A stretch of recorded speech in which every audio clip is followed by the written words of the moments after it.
Hari Om. Today we will proceed from chapter 18, verse number 14 of the Bhagavad Gita. In the previous verse, number 13, the Lord had mentioned that to accomplish or to carry out all actions, there are 5 factors involved. So from today's verse, number 14, he will explain what are the 5 factors which are the cause of all our actions. So the 5 factors mentioned here in verse number 14, the first one the Lord mentions is adhisthanam, which means this gross physical body, which is also known in the Upanishads as the Annamaya Kosha, which consists of skin, flesh, bones. So this gross physical body is the adhisthanam. Next, the Lord says the vividhaha, which means various kinds of prathak, distinct, chesta movements. So there are various types of movements, and this refers to the functions of the 5 pranahas, which are the physiological functions that support the functioning of this gross body.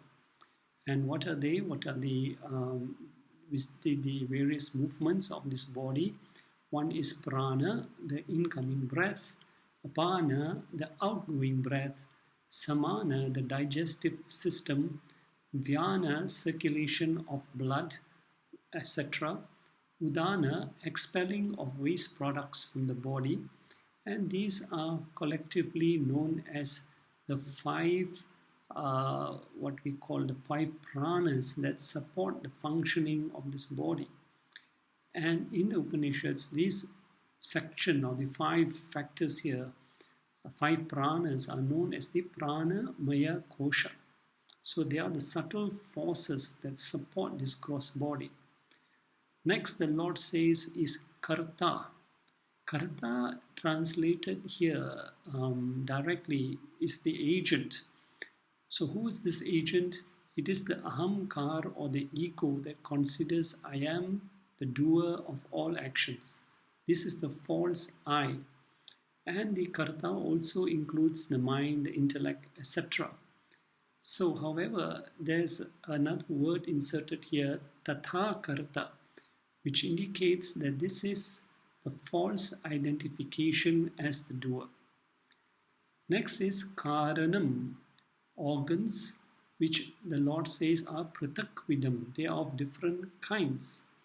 So this refers to the equipment needed to carry out all actions, and these are the 5 organs of perception and the 5 organs of action also, what is known as jnana indriyas and karma indriyas.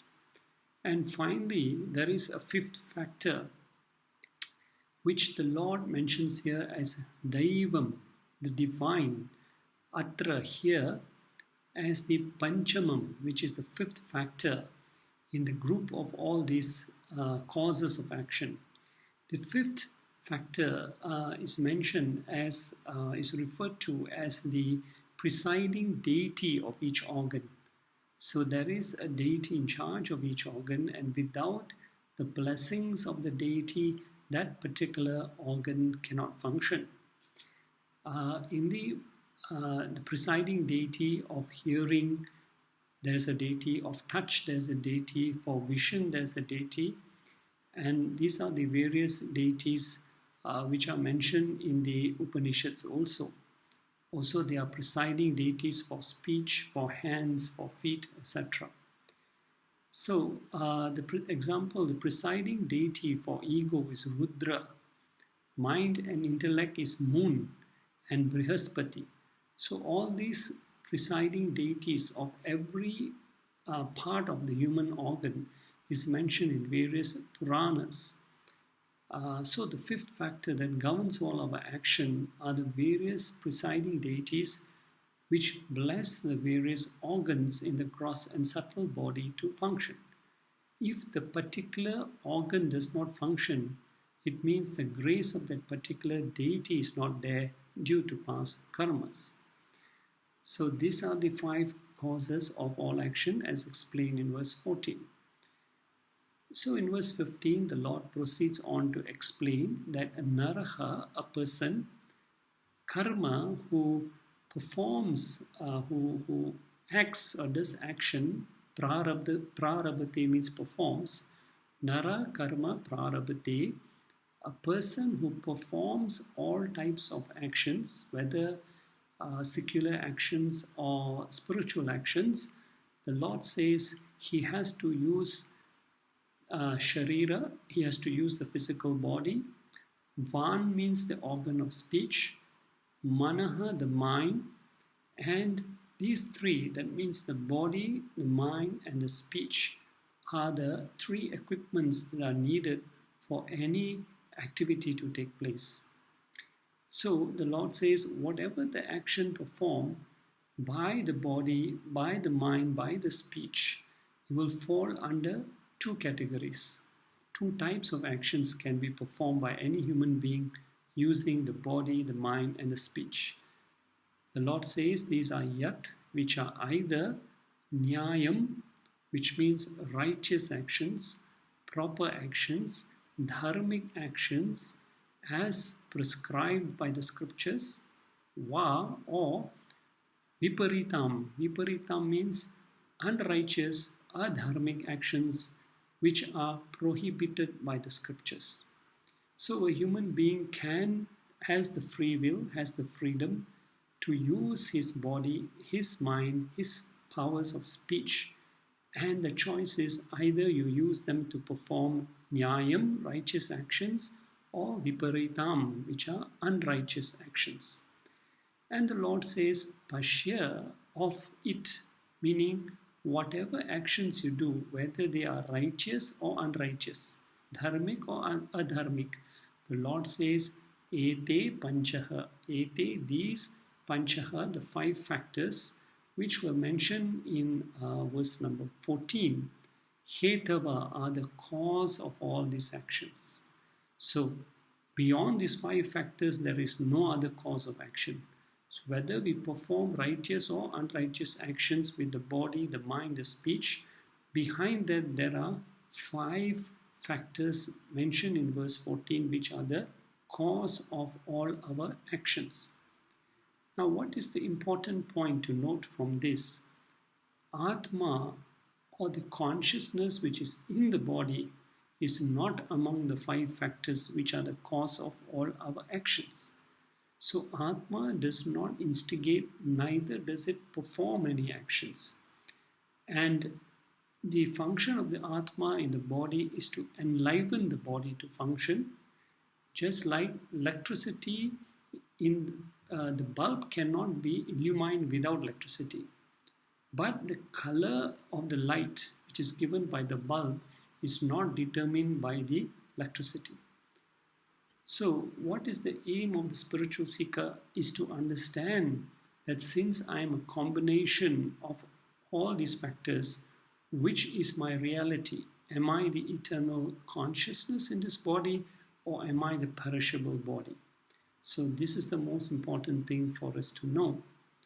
Now in verse number 16, in the past 2 verses, Krishna has explained that Atma is the non-doer and does not cause any action.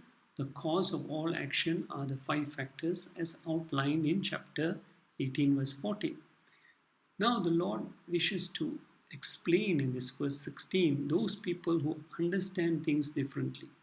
So in verse 16 he says, Evam sati, this being so, as explained by the Lord, tatra, with regard to the fact that all actions, dharmic or adharmic, performed by the mind, speech, body, these are the 5 causes. The Lord says, having said so, yaha pashyati, the one who sees, the one, here the word pashyati does not mean using the physical eye to see, but to understand with the discriminative intellect. So one should take this knowledge, analyze our actions and understand what is the cause of actions, who is the doer, who is the non-doer. So what do these people, but there are, what Lord wants to point out in this verse is there are people who don't understand this, who don't, what we call, use their intellectual faculty to understand this. So what do these people wrongly conclude?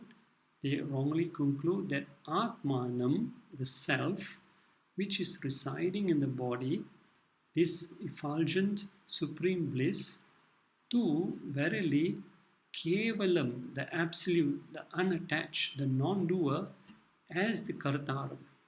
They wrongly conclude that all the scriptures say the self is the weakness and the non-doer, but these ignorant people wrongly conclude that it is the self which is the cause or the doer of all actions. So the Lord says in this verse, Saha, he who wrongly concludes the self to be the doer, na pashyati, does not see, meaning does not comprehend the real truth. So here the word pashyati does not mean physically seeing, but because of ignorance, this person doesn't understand the difference between the doer and the non-doer. Who is doing the action? Who is the weakness of the action? So the Lord says such kind of people, they are akrita buddhitwan. Because of their buddhi, imperfection of intellect, or ignorant intellect, or non-purified intellect, these people don't use the intellect which has been gifted to them to learn from the scriptures, to learn from the Guru what is right, what is wrong. And therefore the Lord says, due to his lack of scriptural understanding, such a person has a durmati. Durmati means a polluted, deluded intellect. And what is this delusion? Instead of claiming Aham Atma Asmi, I am the weakness, I am the consciousness, I am the non-doer, he claims I am the doer, I am the Karta, Aham Karta. And when this person accepts himself as the Karta, he also becomes the Bhokta, which means he receives all the results of his actions. As a Karta and as a Bhokta, he goes through repeated cycles of birth and deaths to reap punyam and papam. Therefore, the only way to escape from this state of ignorance means one has to gain this knowledge of who is the doer, who is the non-doer from a qualified guru, and through the process of Sravanam, Mananam, Nitidhyasanam, come to realize that I am the soul, the weakness, the consciousness, the non-doer in this body.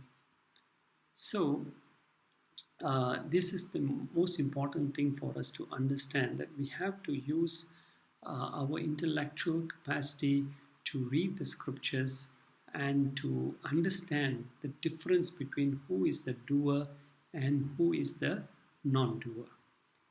So now in verse number 17, so verse number 16, the Lord spoke about those who don't use their intellect. Now in verse number 17, he talks about those who have committed themselves to this part of scriptural knowledge consisting of Shravanam, Mananam and Nitidhyasanam. They have received the knowledge from the Guru. They have contemplated on this truth and they accept it as the highest truth and they put it into practice in daily life. So they ever consider themselves as the weakness, consciousness, non-doer.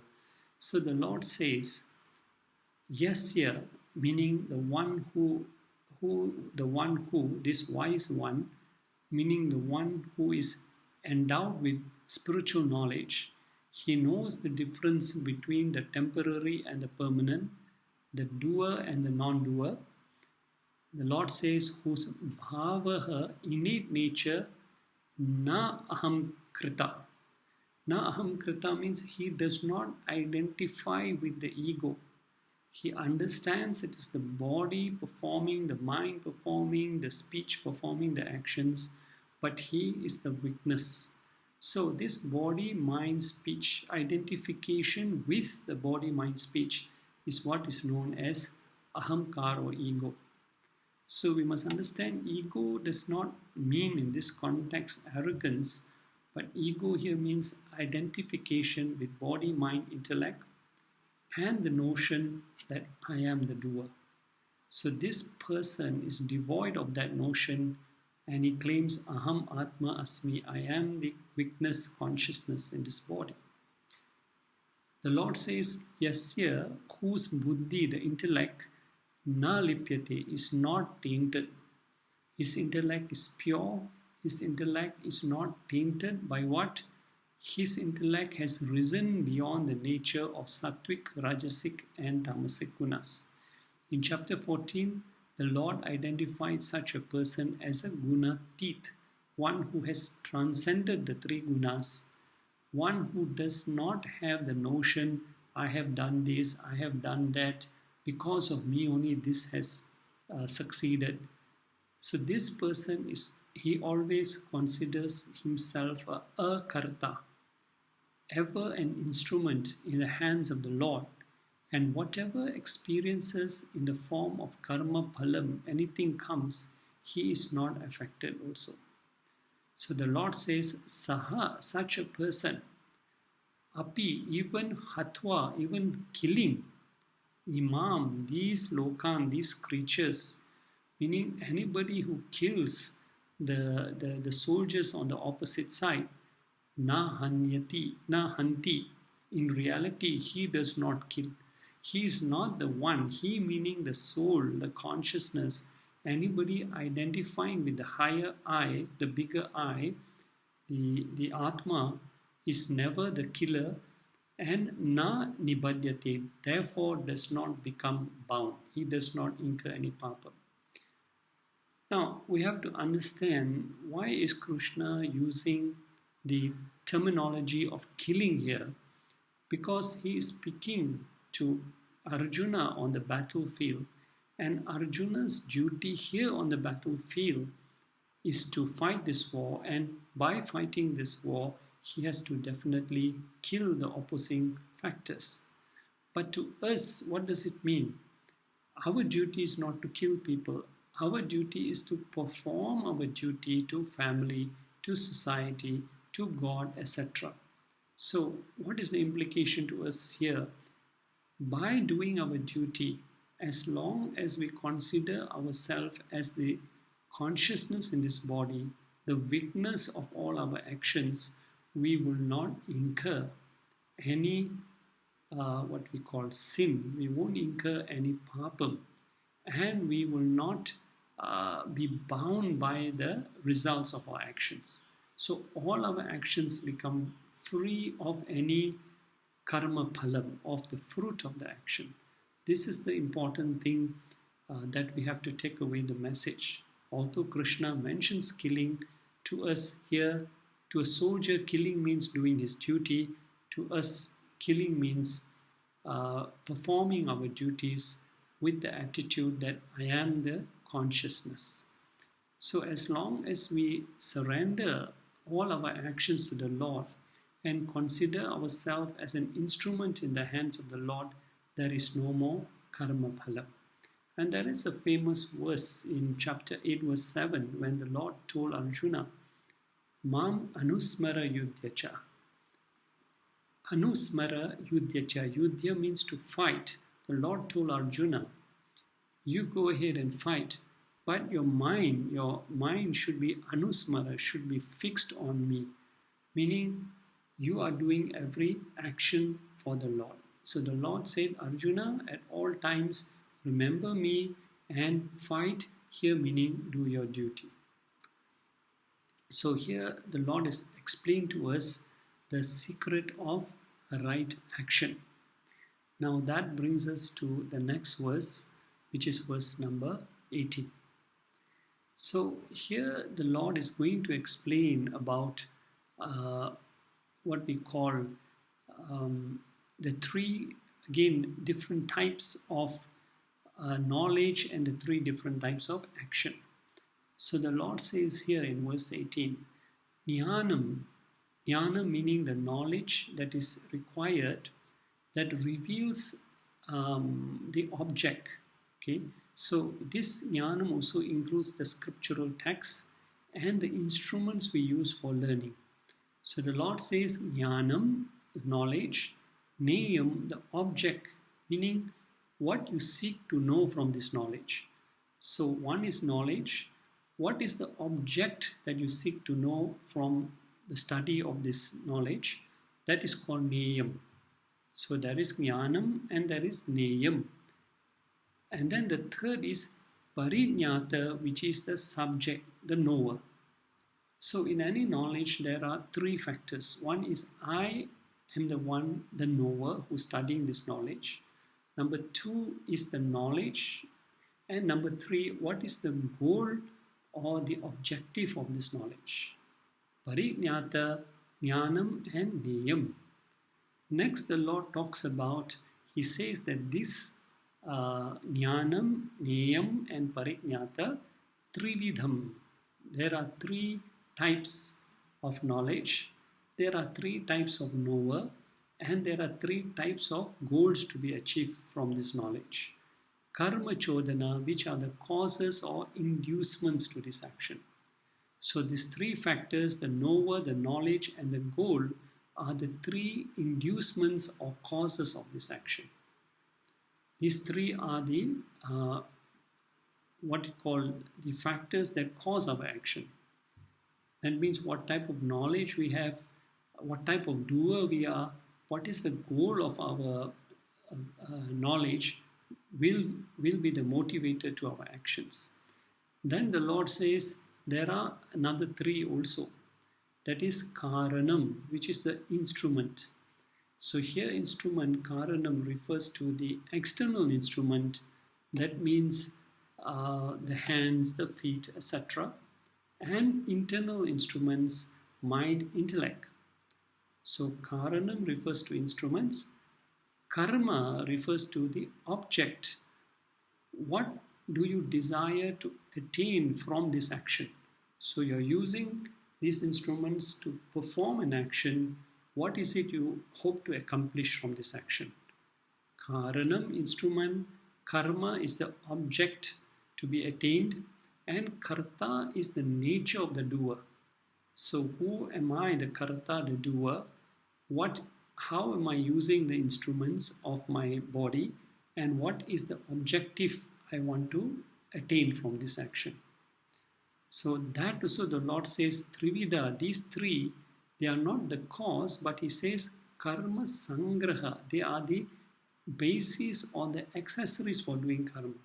So that's why you see this knowledge is very scientific. If we really go into it, there's so much beauty in this knowledge. Here the Lord is analyzing for us the cause and what is the equipment, the accessories needed for doing the action. One is the cause of the action, one is the equipment necessary for doing the action. So there are six factors now that the Lord has identified, and he will divide these six factors.